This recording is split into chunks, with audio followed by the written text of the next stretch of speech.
ሰላም ሰላም ውድ ቤተሰብ እንዴት ናችሁልኝ? ደህና ናችሁ ወይ? ሰላማችሁ ይብዛልኝ። ጨረቃዎቻችን ማለት ነው እንግዲህ ያው ትናንትና ተድረው አይደለ? በሰርጋቸው ማግስት ዛሬ ደግሞ ብሩኬ የንግስቷን ጥሎ ነው የመጣው። ያው የውሸትም ቢሆን ተድረዋል፣ ትናንት ድረናቸዋል አሉ ብሩኬ ማለት ነው።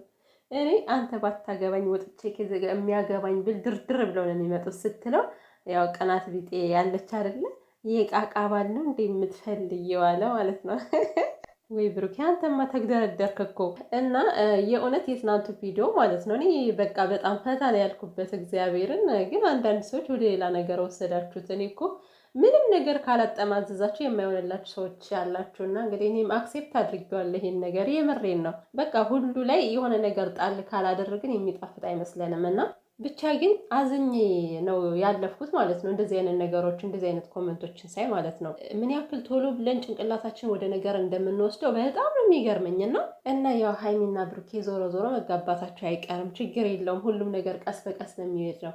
ምንድነው እንቁላል ቀስ በቀስ በእግሯ ትሄዳለች አይደል የሚባለው። የሀይሚና የብሩኬ ነገር ደግሞ ያው ቀስ በቀስ ሄዶ ከዋናው ስለሚደረስ ይሄን ያክል መቸኮል አያስፈልግም ውዶቼ። በነገራችን ላይ የሰው ልጅ እኮ አላማ አለው አይደለ? ለምሳሌ በቃ በዚህ አመቴ አገባለሁ፣ በዚህ አመቴ ወልዳለሁ፣ በዚህ አመቴ ደግሞ ይሄን ነገር አሳካዋለሁ ብሎ የሆነ አላማ አለው። ስለዚህ ብሩኬ ደግሞ አሁን ላይ ማግባት አላማው አይደለም፣ ሲጀመር ገና ልጅ ነው እና ነገሮችን ወደ ሌላ ነገር ማጠምዘዝ አያስፈልግም። የምር አጠማዘዛችሁታል። አልሞሄም አለ አረብ እንግዲህ ዛሬ ብሩኬ ብቻውን ነው የመጣው ዩቲዩብ ላይ ማለት ነው። በመጀመሪያ ብሩካችን የሙሸበላ እጅግ በጣም ነው የሚያምረው። ፎቶ የሌለ ነው ከመኪናው ጋር ይሄ በቃ ጥቁሩ ምናምን ድባቡ እጅግ በጣም ነው የሚያምረው እና ጸዴ ፎቶ ነው ይዞ የመጣው። ያው ከፎቶው በስተጀርባ ደግሞ አንድ ጽሑፍ ነበረ እና ያ ጽሑፍ ደግሞ ብዙ ሰው እያጨናነቀው ነው። ምን ተፈጥሮ ነው ምንድን ነው ዝሮ የጨረቃ ፋሚሊ ያው ለእነሱም ስለሚያስቡ ነው። እና ለምንድን ነው እንደዚህ የሆነው? ለምንድን ነው ብቻውን የመጣው? ለምንድን ነው ይሄን የጻፈው? ብቻ ብዙ ነገሮች አሉ። በመጀመሪያ ደረጃ ምንም አልተፈጠረም። ያው ሀይሚዬ እንግዲህ ነይኔ ዞንዬ እያለች እየቀወጠች ነው በቲክቶኳ ማለት ነው። እና ደግሞ እናንተ እንዴት ነው የምታምረው!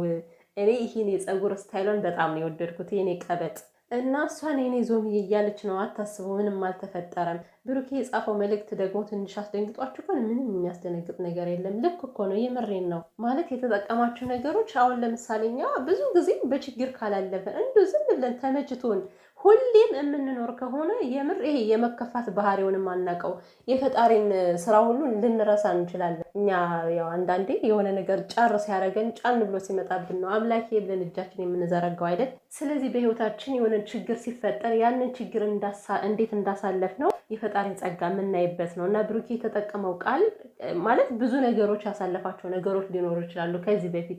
ስለዚህ ያንን ነገር ባለ ዛሬ አምላኬ ለኔ ያደረገውን ነገር እንዴት አይነበር ያለ መግለጽ ይመስለኛል ብሩኬ እንደዛ ያደረገው። ያው ሁሉም የራሱ አረዳድ አለው። እኔ እንደዛ ነው የተረዳሁት። በጣም ችግር ፈተና ገጥሟችሁ ያን ፈተና እንዴት እንዳሳለፋችሁ ፈጣሪን የምታዩበት ነው አይደል? ካለፈ በኋላ ያ ፈተናችሁ እኮ ወይ የአምላክ ስራ እኮ ከዚህ ውስጥ እኮ ገብቼ ነበር፣ በሱ ጸጋ በሱ ምሕረት አለፉት ብለን የምናወራበት ጊዜ ይመጣል። ስለዚህ ያን ነገር ነው የጠቀሰው ብዬ አስባለሁ። እንደ ራሴ አረዳድ ነው ውዶች፣ ሁላችንም የራሳችን አረዳድ ስላለን፣ ስለዚህ እንደዚህ ብሎ ስለጻፈ ወይም ደግሞ ብቻውን ስለመጣ አታስቡ። እነሱ ሰላም ናቸው ውዶችዬ። እና ያው ለሀይሚ ለሞራሏ እንኳን እሺ ብትል ምን አለበት ምናምን እያላችሁ ነበር ትናንትና ማለት ነው። እሷ ራሷ ተረድተው አይደል እንዴ? እሷ ከተረዳ እሱ እኮ ማለት ነው ቤቢዬ በቃ የሆነ ነገር ከኔ ላይ ከወደደች እሷ ከተመቻት ሌላው ምንም አይዶን ኬር ብሏል እኮ ብሩኬ። ስለዚህ እሱ የሚያደርገው ነገር እሷ ከተመቻት እዚህ ጋር ሌላ ታሪክ መጻፍ እኮ አያስፈልግም አይደል? እና ውዶችዬ ያው ያሰባችሁ ምንም አልተፈጠረም ለማለት ያክል ነው።